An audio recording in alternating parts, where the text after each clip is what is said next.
ప్రేక్షకులందరికీ నమస్కారం. This is doctor ఆర్పి సుధా.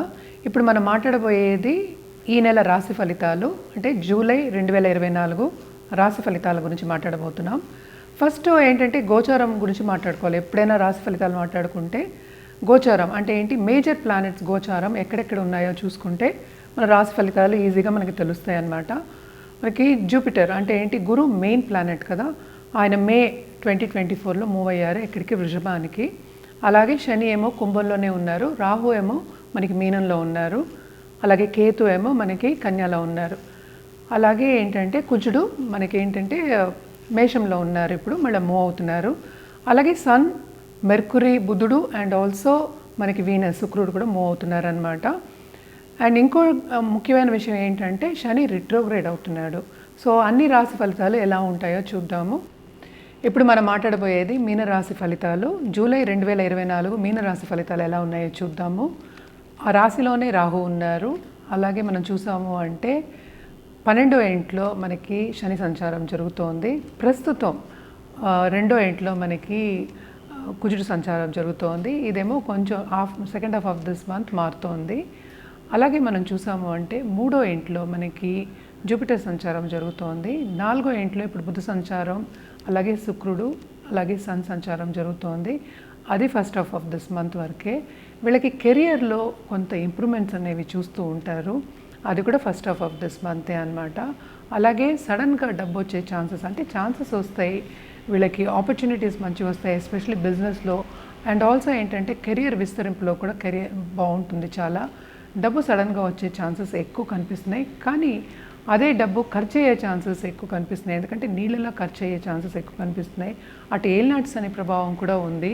కానీ శని రిట్రోగ్రేడ్ అయ్యాడు కనుక ఈ నెలలో కొంచెం మంచి సూచనలని చెప్పడం జరుగుతోంది. ఎలా అయినా మిశ్రమ ఫలితాలే మీనరాశి వాళ్ళకి.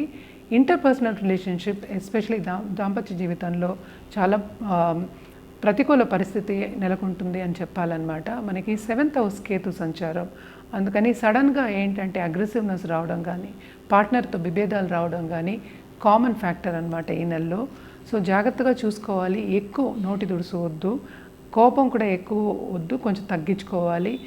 ఇవన్నీ చేయాలి అంటే తప్పక పర్సనల్ డెవలప్మెంట్ మీద ధ్యాస పెట్టాలి. ఎస్పెషలీ కొంచెం మెడిటేషన్ చేసుకోవడం కానీ, లేకపోతే ఒక పూజ చేసుకోవడం కానీ మంచిదన్నమాట. అలాగే మనం చూసామంటే హెల్త్ విషయం వచ్చినా కూడా కొంచెం సెన్సిటివ్ అనే చెప్పాలి. అలాగే ట్రావెల్ ఇండస్ట్రీలో ఉన్న వాళ్ళకి చాలా బాగుంటుంది, బాగా డబ్బు వచ్చే ఛాన్సెస్ ఎక్కువ కనిపిస్తున్నాయి. అలాగే ఏంటంటే మైనసెస్ కూడా ఉన్నాయి, కొంచెం లాసెస్ వచ్చే ఛాన్సెస్ కూడా ఎక్కువ కనిపిస్తున్నాయి అన్నమాట. Travel industry by it self బాగుంటుంది, టూరిజం ఇండస్ట్రీ బాగుంటుంది, ఎస్పెషలీ ఈ రాశిలో ఉన్న వాళ్ళకి. అలాగే మనం చూసాము అంటే మనకి కుజుడు 2వ ఇంట్లోంచి కూడా మనకి second half of this month 3వ ఇంటికి మారుతున్నాడు అనమాట. అది కూడా అక్కడ రాజయోగం ఉంటుంది కానీ, అంటే యోగం ఉంటుంది కానీ 3వ ఇంట్లో జరుగుతోంది కనుక వాళ్ళ తోబుట్టువులకి చాలా బాగుంటుందని చెప్పుకోవాలన్నమాట. అలాగే 4వ ఇంట్లో కూడా గ్రహాలన్నీ కలిసి ఉన్నాయి, అది కూడా యోగమే. కానీ మనం వ్యక్తిగత జాతకం పరిశీలించినప్పుడు అది రాజయోగమా, లేకపోతే ప్రతికూల పరిస్థితి, లేకపోతే అనుకూల పరిస్థితి. సో దాంపత్య జీవితం అండ్ ఆల్సో ఇంటర్పర్సనల్ రిలేషన్షిప్ అంత బాగాలేదు కనుక తప్పక పరిహారం చేయడం అనేది మంచిది. నెలంతా కూడాను శనికి పరిహారం చేయాలి, అలాగే ఏంటంటే రాహు పరిహారం కూడా చేయాలి. రాహు జపం చేసుకోవచ్చు, అలాగే దానం ఇవ్వచ్చు. శనికేమో నల్ల నువ్వులు ఇవ్వడం అనేది మంచిది సాటర్డే. అలాగే శనివారం గుడికి వెళ్ళడం కూడా చాలా మంచిది. అలాగే దుర్గా చాలీస కానీ, శని చాలీస కానీ చదువుకోవడం చాలా మంచిది అనమాట. ఏల్నాట్స్ అనే ప్రభావం చాలా ఎక్కువే కనిపిస్తోంది. అలాగే second half of this month ఏంటంటే అన్ని మంచి సూచనలు కనిపించలేదన్నమాట. సో కొంచెం జాగ్రత్తగా ఉండడం మంచిది. అలాగే ఈ రాశిలో ఉన్న పిల్లలకి కూడా చాలా బాగానే ఉంటుంది, కానీ చాలా శ్రమపడే యోగం అని చెప్పాలన్నమాట. అన్నిటికీ ఆబ్స్టికల్స్ వస్తూ ఉంటాయి, అవంతరాలు వస్తూ ఉంటాయి, జాగ్రత్తగా ఉండాలి, ఎస్పెషలీ స్టడీ విషయంలో. అలాగే వాళ్ళకి కావాల్సిన సబ్జెక్ట్ వస్తుంది అని చెప్పలేము పై చదువులు చదివే వాళ్ళకి. అండ్ ఆల్సో ఏంటంటే కొన్ని అడ్డంగాలు ట్రావెల్ చేసినప్పుడు కూడా వస్తాయి, ఒక వస్తువు పోయే ఛాన్సెస్ ఎక్కువ ఉంటాయి. అలాగే ఏంటంటే డ్రైవింగ్ చేసినప్పుడు కూడా కొంచెం జాగ్రత్తగా డ్రైవ్ చేస్తూ ఉండాలి, కొంచెం చూసుకుంటూ ఉండాలి. కొంచెం చిన్న యాక్సిడెంట్స్ అయ్యే ఛాన్సెస్ ఎక్కువ కనిపిస్తున్నాయి అన్నమాట. మనం రెమిడియల్ మెషర్స్ కూడా మనం చెప్పుకున్నాం, ఇవన్నీ చేసుకుంటే చాలా మంచిది, మీకు పాజిటివ్ దారికి తీసుకెళ్లే ఛాన్సెస్ ఎక్కువ కనిపిస్తున్నాయి అన్నమాట. కలర్స్ విషయానికి వస్తే మనం ఎక్కువ ఎల్లో చెప్తాం, అలాగే గోల్డ్ చెప్తాము. తప్పక ఇది కూడా వార్డ్రోబ్లో యాడ్ చేసి చూడండి, మీకు బాగుంటుంది. ఎస్పెషలీ థర్స్డే వేసుకోండి, మీకు చాలా బాగుంటుంది. ఇంకోటి ముఖ్యమైన విషయం ఏంటంటే గురువు కాళ్ళు పట్టుకోవడం అనేది చాలా మంచిది. ఎందుకంటే స్పిరిచువల్ గ్రోత్ అనేది తప్పక ఉంటుంది మీకు. అండ్ గురువు కాళ్ళు పట్టుకున్నప్పుడు ఏంటంటే బ్లెస్సింగ్స్ అనేవి వస్తాయి. ఎందుకంటే ఇప్పుడు మంచి పొజిషన్లో లేడు కనుక, గురువు మంచి పొజిషన్లో లేడు కనుక కొంచెం చేసుకుంటే చాలా బాగుంటుంది, పాజిటివ్ దారిగా కనిపిస్తుంది అనమాట. మనం మాట్లాడుకునేది ఈ నెల వరకే కనుక వచ్చే నెలలు కానీ వచ్చే సంవత్సరాలు కానీ ఫ్యూచర్ కానీ బాగుంటుంది. సో ఇంకా నెక్స్ట్ మనం మాట్లాడుకోవాలి అంటే కలర్స్ గురించి కూడా చెప్పడం జరుగుతుందన్నమాట. అది వచ్చే ఎపిసోడ్స్లో చెప్తాము. సో కలర్స్ మళ్ళీ దిక్కులు ఇవన్నీ కూడా చెప్పడం జరుగుతుంది. ఇవన్నీ పాటిస్తే ఏమవుతుందంటే మీ లైఫ్ మెరుగుపడుతుంది, పాజిటివ్ దారికి వెళ్తుందన్నమాట. తప్పక చేయండి, పరిహారాలు బాగుంటుంది. అలాగే మా దగ్గర ఏంటంటే జెమాలజిస్ట్ ఉన్నారు, మంచి వాళ్ళు ఉన్నారు. సర్టిఫైడ్ జెమ్సే మీకు ఇస్తారు. ఎందుకంటే ఈ కాలంలో అందరికీ అనుమానాలు ఎక్కువైపోయాయి. అండ్ ఆల్సో జెమ్స్ చూసినప్పుడు కూడా వాళ్ళ కలర్ రాల్స్ కూడా ఒక్కొక్కసారి అమ్మేస్తూ ఉంటారు. సో సర్టిఫైడ్ జెమ్స్ తీసుకోవడం అనేది చాలా మంచిది. ఎందుకంటే ఇది లాంగ్ టర్మ్ మనం ఆలోచిస్తున్నాం, ఇవి షార్ట్ టర్మ్గా చేసేవి కాదు కదా. సో లాంగ్ టర్మ్ ఆలోచించినప్పుడు సర్టిఫైడ్ జెమ్స్ తీసుకోవడం అనేది చాలా మంచిది. అలాగే పరిహారాల విషయానికి వస్తే తప్పక ఏంటంటే పూజలు ఏ జాతకం రీత్యా మనం ఏ పూజలు చెప్తే పరిహారాలు చెప్తే చేయడం అనేది చాలా మంచిది. ఇంకో ముఖ్యమైన విషయం ఏంటంటే అస్ట్రో క్యాంప్ ఎవ్రీ సండే ఉంటుందన్నమాట. తప్పక కింద స్క్రోల్ అయ్యే వాట్సాప్ నంబర్కి సంప్రదిస్తే అన్ని వివరాలు చెప్పడం అనేది జరుగుతుంది. తప్పక ఇంకో విషయం ఏంటంటే మా దగ్గర మంచి పురోహితులు కూడా ఉన్నారు, చాలా ఎక్స్పీరియన్స్ పురోహితులు.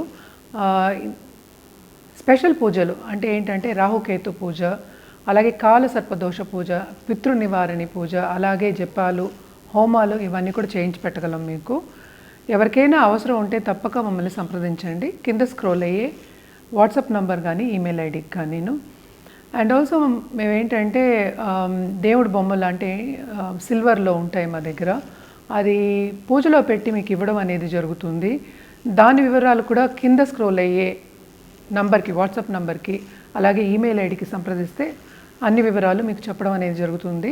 అంటే ఏంటంటే అపాయింట్మెంట్ సెట్టింగ్కి కింద నెంబరు సంప్రదించవచ్చు. అలాగే ఈవినింగ్ మీకు పూజలు కావాలి అన్నా, లేకపోతే జపాలు చేయాలి అన్నా బ్రాహ్మలు ఉన్నారు, మనకి హైదరాబాద్లోనూ ఉన్నారు, మనకి పెద్ద పెద్ద టెంపుల్స్లోనూ ఉన్నారు, అందరూ ఎక్స్పీరియన్స్ పురోహితులు.